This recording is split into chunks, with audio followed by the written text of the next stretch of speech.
নতুন এসেছি, অনেক কষ্টে মা প্রথমে নিয়ে চলে এসেছে। 9টায় এসে গেছি। আমাকে মেসেজ করনি তো, মাকে সারপ্রাইজ দেবো।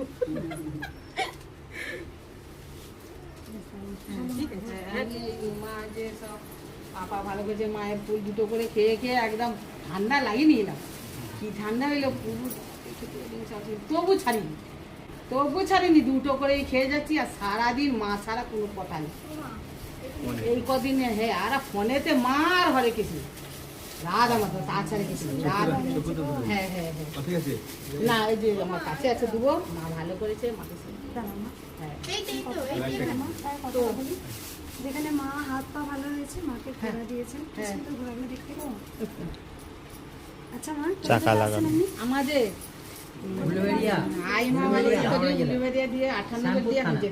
আগে এসেছিলেন? না না, এই প্রথম বন্ধ হয়ে এসেছিলাম। মা 4 দিন হলো বন্ধ হয়েছে, আর এসে বলছি মানে বেলাতে গেছি বন্ধ হয়ে গেল। কি করবো, কান্নাকাটি করে ঘর চলে গেল।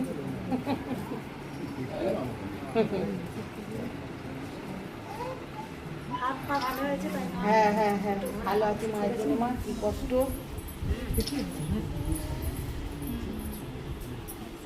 হ্যাঁ হ্যাঁ।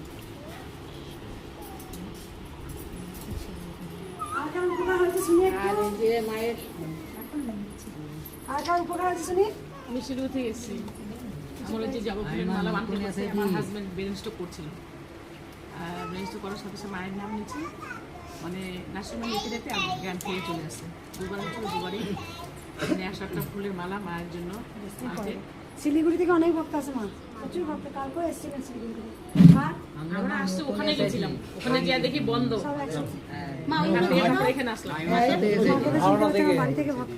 মা তুমি সবুজ চুরি করেন, এই ভিডিওতে দেখেছি, আজকে নিয়ে এসেছি, আমিও করেছি, তোমাকেও পড়াবো।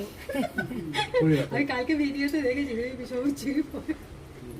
একটুখানি দাঁড়ান, আমি মায়ের ভিডিওটা মালাটা আমাকে দাও তোমার, মালাটা মাথা করে। আমি বাড়ি থেকে মা কাল থেকে মালা করেছি, মায়ের গলায় মনে পড়াতেই পারবো না। মা আমি ঘরে দেখেছি, সেটা মনে হচ্ছে নষ্ট হয়ে গেছে, এত দূর থেকে তো বেলপাতা দিয়ে এটা কাল করে এত এ করে রেখেছিলাম, কষ্ট করে এনেছি। মা একটা ভক্ত, একটা দিদি মাকে নাম করে দিয়েছে।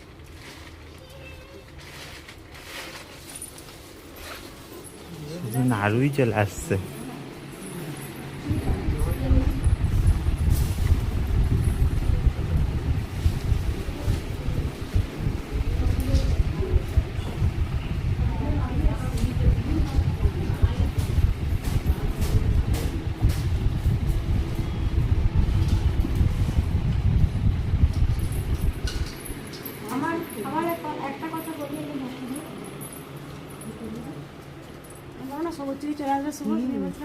আমি মা ধরো এটা, আমি দেখেছি, আমি এ বলছি তুমি নেবে, ভালো হয়তো পড়াই না, ভিডিওটা আমি দেখে দিয়েছি মাকে।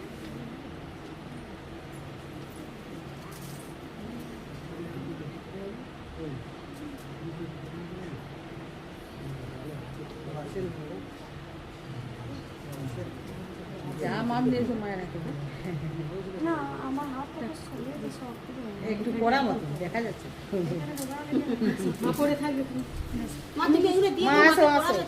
আমি কিছু কথা বলি, তোমার উপকার হয়েছে মা? হ্যাঁ, আমার মেয়ে স্কুলে যেতে চাচ্ছিল না, মায়ের নাম করে করে স্কুলেও যাচ্ছে, ভালো পরীক্ষাও দিয়েছে, এই জন্য আমি এসেছি। কোথা থেকে আসছে? আমরা এই তো এক বালিচা থেকে দেখি, শ্যামপুর থানা। আমি কিছু কথা বলি, আমার উপকার হয়েছে মা? কথা বললে আমার কোনো উত্তর দিত না। এই জন্য মায়ের জন্য আমার খুব ইচ্ছা ছিল লাল করে সাদা শাড়ি দিয়ে শাঁখা পরা দেবে। কোথা থেকে আসছে? হলদিয়া থেকে। ছেলে কোনো কথা বলতো না, আমি কিছু জিজ্ঞেস করলে আমার কোনো কথার উত্তর দিত না। এখন ও কথা বলে টুকটাক উত্তর মোটামুটি দেয়। কত বয়স? এই যে 3 বছর বয়স। ওকে যেন আশীর্বাদ করো, যেন স্কুলে যায়, সাধারণ বাচ্চাদের সঙ্গে ভালোভাবে স্কুলে। ওই তো দিদি বলছে এখন বলে, সবই বলতে পারে। এখন যে বাচ্চা একদমই কথা বলতো না, মায়ের ডাকে সাড়া দিত না, সেই বাচ্চা মায়ের নাম জপ করেছে, পুরো বাচ্চা কথা বলছে। মায়ের জন্য শাড়ি নিয়ে এসছে। আমরা গড়িয়া থেকে এসেছি। আর আপনার ছবিও দেখি, মায়ের ছবি দেখি। আর আমার একটা মনস্কামনা পূর্ণ হয়েছে, আর একটু আমি মায়ের কাছে আবেদন করতে এসেছি আমার ছেলে সামনেবার মাধ্যমিক দেবে, যেন খুব ভালো রেজাল্ট করে বেরোয়। মায়ের একটা মনস্কামনা পূর্ণ হয়েছে, তাই মায়ের জন্য মালা নিয়ে এসছে। মা শাড়িটাও মায়ের জন্য এনেছি। আমি কিছু কথা বলি একটু এই ভিডিও মাধ্যমে আমার বলা। এটা হচ্ছে মন্দির, মন্দির মানে হচ্ছে একটা পবিত্র স্থান। এখানে বেশিরভাগ ভক্তরা যারা আসেন মায়ের ভোগ দেওয়া হয়, যেখানে সেবা করেন সেখানেই পাতাটা ফেলে দেন। কিন্তু আমি চাইবো আমার বাড়িটা যেমন পরিষ্কার রাখি, আমি মন্দিরটাও পরিষ্কার রাখবো। যেটা কিছু ফেললে হয়। কালকে পরশু দিনকে আমার শিলিগুড়ি থেকে এক বাবা এসেছিলেন আর একজন অন্ধ্রপ্রদেশ থেকে এসেছিলেন। ওনারা মন্দিরটা, আমি তো সুইপার রেখেছি পরিষ্কার করে, তা সত্ত্বেও এত নোংরা করেন। প্লাস টিনের সেটটাতে আমি ভক্তদের যাতে বসে সেবা করতে পারে, থাকতে পারে, তাই জন্য আমি টিনের সেটটা ভক্তদের জন্য করে দেওয়া হয়েছে। তো সেখানে ওই টিনের সেটটা যেখানেই খেয়েছে, বোতল বলুন, জলের, তারপরে জলের বোতল, থালাগুলো নোংরা ওখানেই ফেলে দিয়েছে। অনেক মানুষ এসে না ওইখানটা বসে, তারপরে যারা রাত্রেবেলা যেতে পারে না ওইখানে ঠাঁই নেই তারা। তারপরে নোংরা মেয়েদের যাবতীয় নোংরা জিনিস ওইখানে ফেলে,